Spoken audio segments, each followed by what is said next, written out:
It's such a hassle with the hospitalization and everything. Let's get a divorce.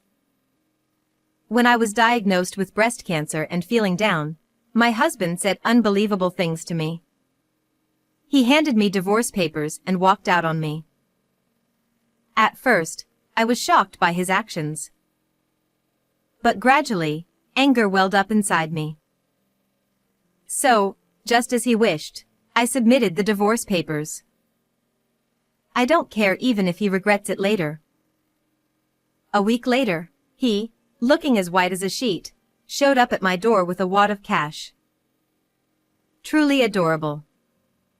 Hey, it's Mommy. It was 6 years ago when I gave birth to our daughter, Nadia, at the age of 27. My husband, George, who was present at the birth, shed tears of joy. We spent our days feeling peaceful happiness, but that happiness didn't last long. Eventually, I realized that George only doted on our daughter when it was convenient for him. Stop being so noisy. Do something about it. Looking at Nadia, who wouldn't stop crying, my husband tooted loudly. When I first met him, I was drawn to his easygoing and genuine personality, but he couldn't stand anything disrupting his own pace. Whenever our daughter, who was still a baby at the time, started fussing while he was enjoying things like video games, his mood would instantly sour. Nadia, go over there, okay? I knew his personality. I would often try to move away from him when Nadia was upset, or I would try my best to soothe her, but dealing with a baby isn't always straightforward. Hey, you're the mother, why can't you keep her quiet? Despite my efforts, George would completely disregard such moments and blame me. But then, when he was in a good mood, Nadia, come to Daddy. I'll hold you. He called Nadia in a silky voice. But Nadia, with a face that looked like she was about to burst into tears, reached out for me instead. It was as if she knew that her father's affection was fickle. What's wrong with her? Mary, maybe it's your bad parenting. With those bitter words, George stomped heavily on the floor and stormed out of the room. Because he was like that, as our daughter grew older, she started to watch his face and became hesitant to approach him. I never had raised a child and I felt lost. Although I wanted to talk to my own mother about it, my family lived far away, so I confided my worry to my mother-in-law, who lived nearby, instead.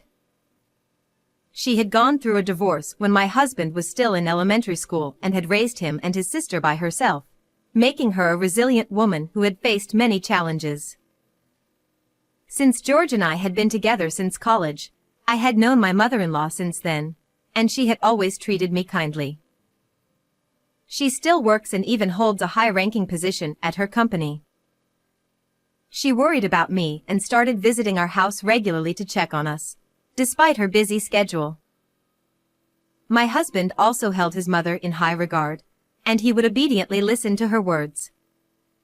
Besides, having my mother-in-law's support was incredibly reassuring for me.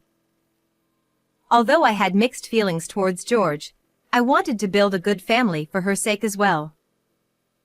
There were times when I couldn't agree with George, and I would voice my opinions. However, I often swallowed my frustrations, knowing that if I just endured, things would eventually settle down, and I continued to live with him. After a year of maternity leave, I returned to work, and my days became truly hectic. Wow, it was really busy today. You're being dramatic over a little work. You earn less than I do. Whenever I showed even the slightest sign of fatigue from balancing work, household chores, and childcare, my husband would make a disgusted face. My mom managed both housework and work just fine. You should learn from her. My husband said this with a smirk, as if mocking me. He probably meant it as a jab. However, as someone who respected her as a fellow woman, I took his words to heart and used them to motivate myself. As time passed and our daughter turned 5, I began to notice a different change in my husband's behavior. He started coming home late or staying overnight at hotels near his workplace due to his busy schedule. One day, while my husband was in the shower, I went into the laundry room to put away some towels I had washed. That's when I noticed a notification on his phone, which he had left on top of his clothes, and I glanced at it casually. Then, on his phone screen, a WhatsApp message from someone named Jackie popped up. "Can't wait to see you soon." What is this? At that moment, I was convinced that George was cheating on me. Despite having such a husband, the shock was immense because I had believed in him. But at the same time, a surge of anger welled up inside me. What was all this time when I trusted him? Getting divorced crossed my mind, but George was Nadia's only father, and I didn't want to upset my mother-in-law either. For the time being, instead of pursuing infidelity, I took steps within my power to prepare for whatever might come in the future. About a month after discovering my husband's betrayal, I was perplexed by the results of a health checkup I had at work. While the general items showed no abnormalities, the optional breast cancer screening indicated that I needed a detailed examination. Thinking it must be a mistake, I decided to get a re-examination at a specialized hospital just in case. It's okay, it's okay. They'll surely say there's nothing wrong. However, my hopes were shattered when the doctor informed me that I had breast cancer. After receiving a detailed explanation from the attending physician, the shock was so overwhelming that I listened as if it were happening to someone else. Leaving the examination room, I sat on a sofa in the waiting area, unable to move, feeling numb. Thoughts about the future raced through my mind in a whirlwind of emotions. Mommy. At that moment, it felt like I heard my daughter Nadia's voice. That's right. I can't leave her behind. I have to stay positive. I snapped out of it and resolved to undergo appropriate treatment, determined to overcome the illness for the sake of my young daughter.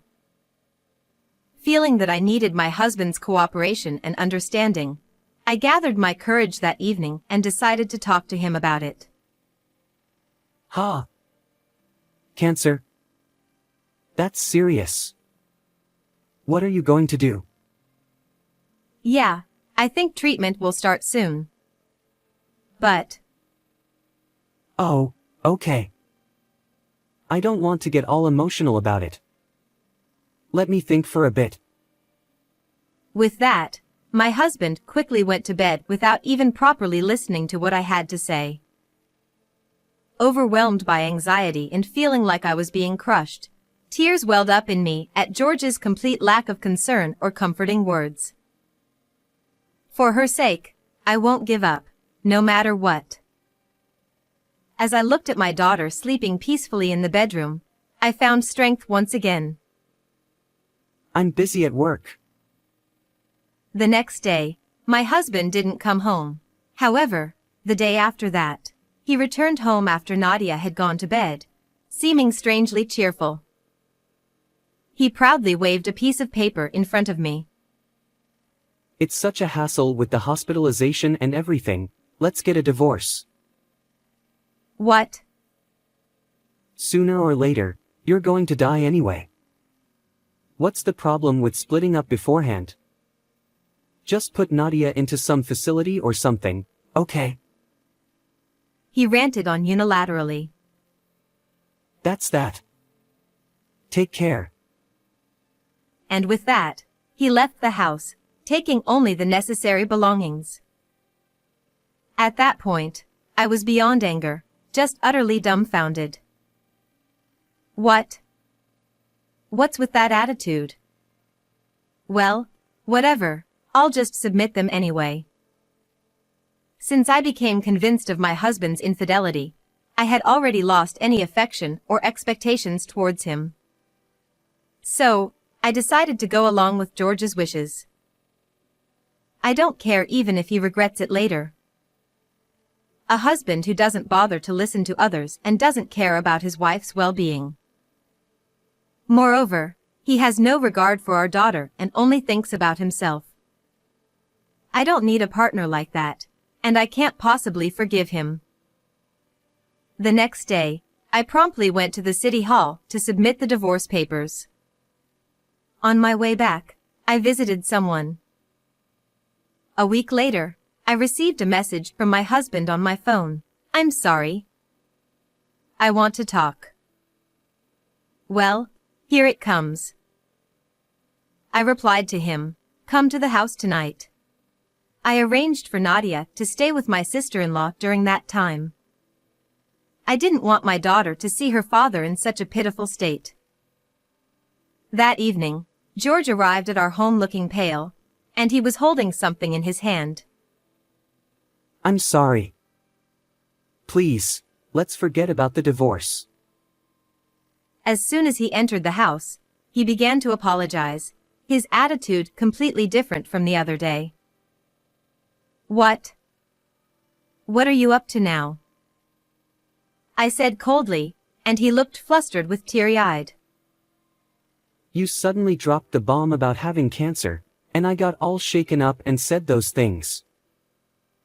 He grabbed my arm and shook it back and forth, looking at me from under his brows. I struggled to understand how he could think I would forgive him just like that. I confided in you first, George. I was hurt and sad when you didn't even bother to listen to me and just mentioned divorce. It seemed I hit a nerve as my husband was left speechless, mumbling incoherently. Anyway, please take this. It's my sincerity. Use it for your treatment. He handed me a brown envelope that he had been holding tightly in his hand. There's $2,000 in there. Should be enough, right? He said with a smug look on his face, rubbing the tip of his nose with his finger. However, I coldly pushed it back towards him. Ha, this is nowhere near enough. I'm trying to do something nice for you, and this is how you react?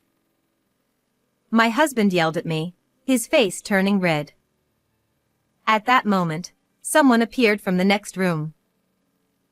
Acting all high and mighty. George, you need to remember your place. Mother? Why are you here?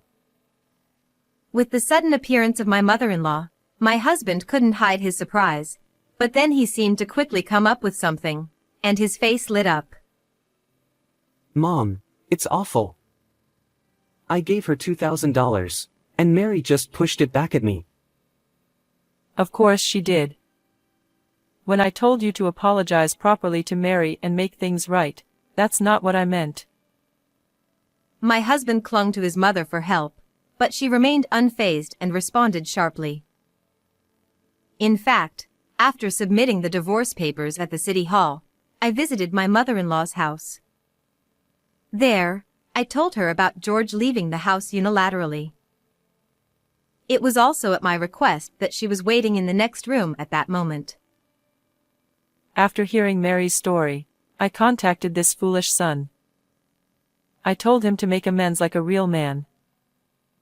It seemed my husband's idea of making amends was to offer $2,000 and ask for reconciliation. So that's what it was. What a cheap display of sincerity. Truly, it's embarrassing, even though he's my son. Wait a minute. Mom, whose side are you on, me or Mary? I'm your son. My husband tried pathetically to win his mother's support. Then, I decided to play my next card.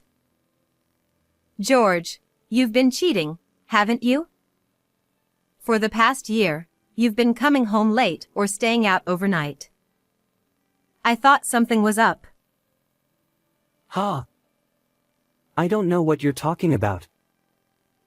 Despite his denials, beads of sweat formed on his forehead, clearly showing his agitation. Is that true? Since I hadn't yet told my mother-in-law about George's infidelity, she turned on him with a fierce look, demanding answers. Mom, that's not true. Mary's just misunderstanding. My husband hastily tried to deflect, but I wouldn't let him get away with it. She's Jackie, right? Look, isn't this her? I confronted him, showing a picture of my husband and a young woman looking friendly together. Of course, I made sure my mother-in-law saw it too. When I became convinced of my husband's infidelity, I searched George's social media and found a woman named Jackie who often commented on his posts. Then, I looked into Jackie's social media and found many photos that seemed to be dates with my husband. Although George's face was hidden, he was wearing his favorite limited edition watch, so it was obvious that was him. Even when his mistress's name was mentioned, my husband was speechless. Do you know how much I suffered because of your father's infidelity? I've told you countless times and not to do anything that would betray Mary. My mother-in-law glared at my husband with a face scarier than a demon's. I just acted on impulse. I'll break up with her right away. I'm cutting ties with a child like you. As long as I have my granddaughter and Mary, I'm fine. Mom, please calm down. George looked even paler than when he arrived at the house. I had hoped that revealing his infidelity to my mother-in-law and having her give him a piece of her mind would be enough, but her declaration of cutting ties was unexpected. My husband often said, My mom's a company executive, so she's rich. If anything happens, we can rely on her. and had been counting on my mother-in-law financially. Mary, I'll break up with the other woman. Please help me reconcile with Mom. I'm begging you. Don't be ridiculous. When I scolded my husband as he pleaded, he flinched for a moment but then stubbornly clung to my hands. Please, don't say that. The divorce papers have already been filed, and my mind is made up. You said that $2,000 was your gesture of sincerity, but you're missing a zero. Ha! As I pushed my husband away and said that, he looked bewildered. I'll demand $20,000 in compensation, so make sure to settle properly. That's impossible. My husband, finally understanding the situation, looked more pathetic than I had ever seen him before, utterly stunned. Oh, by the way, fortunately, my breast cancer is in the early stage, so with proper treatment, full recovery is expected. When I piled on after that, my husband slumped down right there, completely defeated. Since then, as promised, I demanded $20,000 in compensation and $500 a month in child support from my husband. George apparently got dumped by his affair partner shortly after that and is now living alone in a small apartment. He's been going to my mother-in-law's house repeatedly, pleading for forgiveness, but she has steadfastly refused to accept him back. I've completed my treatment and things are going well. While I was at the hospital, my mother-in-law took care of Nadia, supporting us both mentally and physically. Nadia has grown quite fond of her, and she's full of energy. I want to express my gratitude to my mother-in-law and continue to spend each day with Nadia, filled with smiles.